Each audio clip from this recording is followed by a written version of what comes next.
आणि आम्हाला आता असं ऐकायला मिळलंय, रमेशची माझी चर्चा झाली, काय ऐकायला मिळालंय दादा, आता तीच तुतारीकडे चालले. मध्ये काय तर ह्याच्या गाडीत बसून गेलं आमदार, हा सुप्रियाताईंच्या गाडीत बिग वन वरनं बारामतीला तर गाडीच नव्हती हो. मुतारीत घेऊ दे ना तर मुतारीत दादा म्हणल्यासारखं घेऊ दे, कुठेही घेऊ दे, त्याला पाडायचं म्हणजे पाडायचं. भले त्यानं मशाल जरी घेतली, मी मशाल पक्षाचा आहे तरी मी त्याला पाडायचं, जेवढं ध्यानात ठेवा. आपल्याला आपल्या पक्षामध्ये किंवा आपल्या ह्या युनिटीमध्ये घ्यायचे नाहीत, त्याला 100% पाडायचं. आतापर्यंत जवळजवळ 20 ते 25 वेगवेगळी आंदोलनं झाली या बचाव संघर्ष समितीची. मला वाटतं सोलापूर जिल्ह्याच्या इतिहासामध्ये एखाद्या प्रश्नासाठी एवढ्या मोठ्या प्रमाणात आंदोलन होणं, आणि मला वाटतं हा लॉंग मार्च सुद्धा रमेशच्या डोक्यातनं कल्पना ही निघाली आणि ह्या लॉंग मार्चचं नियोजन झालं. तथापि मी स्वतः सुद्धा या आंदोलनाबरोबर मी जाणार होतो. आमचं सर्वांचं ठरलं होतं.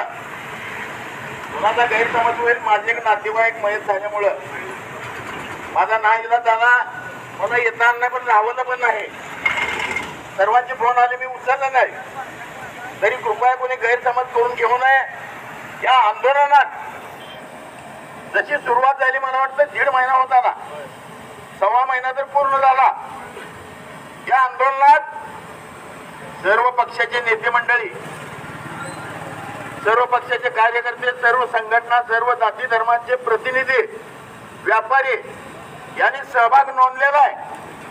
विशेषतः मी एक गोष्ट तुम्हाला नमूद करतो आणि सांगतो, यापैकी कुणीही यात बसकन मारलेलं नाही, यू टर्न घेतलेलं नाही, पळून गेलेलं नाही. सर्वजण वेगवेगळ्या पातळीवर लढत आहेत. आज तुम्हाला सांगायचं, मला प्रशासनाच्या अधिकाऱ्यांना पण सांगायचं आहे, महसूल असेल, पोलीस स्टेशन असेल, जनता असेल, त्यांना सांगायचं आहे, हे आमचं आंदोलन शासनाच्या विरोधात नाही. तुम्ही म्हणाल मग कुणाच्या विरोधात आहे? शासनाच्या विरोधात एवढ्यासाठी नाही की शासनात जे लोक बसले त्याचे प्रतिनिधी सुद्धा आमच्या सोबत आहेत, आमच्या खांद्याला खांदा लावून लढतायत. मग तुम्ही म्हणाल शासनाच्या विरोधात आंदोलन असेल तर तुमचं आंदोलन कोणाच्या विरोधात आहे? मी ठामपणानं सांगतो, 42 वर्ष मी सार्वजनिक जीवनात राजकारणात काम करतोय. वेगवेगळी सरकार बघितली, काँग्रेसची बघितली, राष्ट्रवादीची बघितली, शिवसेनेची बघितली, भाजपची बघितली. एवढंच काय, शरद पवारचं सर्व पक्षाचं पुलक सरकार सुद्धा मी बघितलेलं आहे. आमचं जे आंदोलन आहे हे प्रशासनाच्या विरोधात आहे. तुम्ही म्हणाल प्रशासनाच्या विरोधात का? एक वाईट शब्द माझ्या मनात येतो, माझा चोचपणा केलेला आहे. मी कधी असं वाईट शब्द माझ्या तोंडातून येत नाहीत, पण काय काय बोललं पाहिजे यासाठी मला माफ करा या शब्दासाठी. पण 42 वर्षात मी दादा बघितलं नाही एवढं फास्ट सरकार नाही, प्रशासन.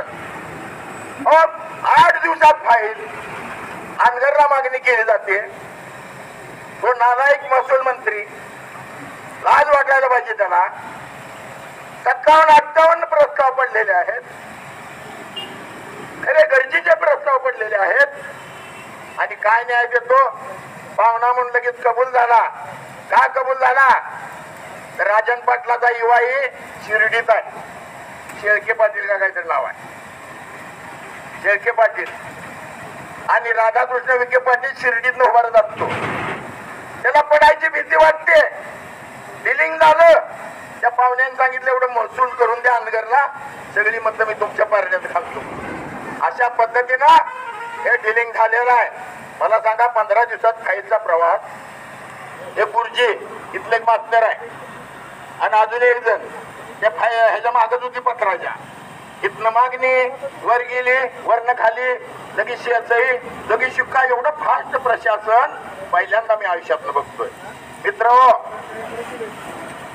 दादा म्हणले की आंदोलनाला यश अपयश मिळलंय ना? मिळलंय. अपयश मिळालं नाही.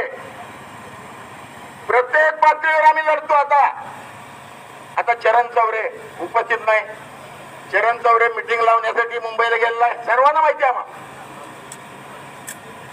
कोण आपल्या संतोष अण्णा आहेत. या वेगवेगळ्या पातळीवर आम्ही लढतोय. आंदोलन तीव्र केली नाहीत. आज सुद्धा हा मोर्चा तुम्ही अडवायची काय गरज नव्हती. आम्ही असे मोर्चे काय नाशिकवरून निघाले नाहीत का? चालत किती ठिकाणून चालत मोर्चे निघाले. न्याय पद्धतीने आम्ही रस्ता अडवत नव्हतो. प्रत्येक ट्रॅक्टरकडे असलेलं शासनाचं पत्र, आरटीओचं पत्र असेल, रजिस्ट्रेशन असलेली वाहनं परवाने घेऊन आम्ही लॉंग मार्च करत होतो. मला वाटतं मी उशिरा आलो, पण दादा तुम्ही का थांबलं मला माहित नाही.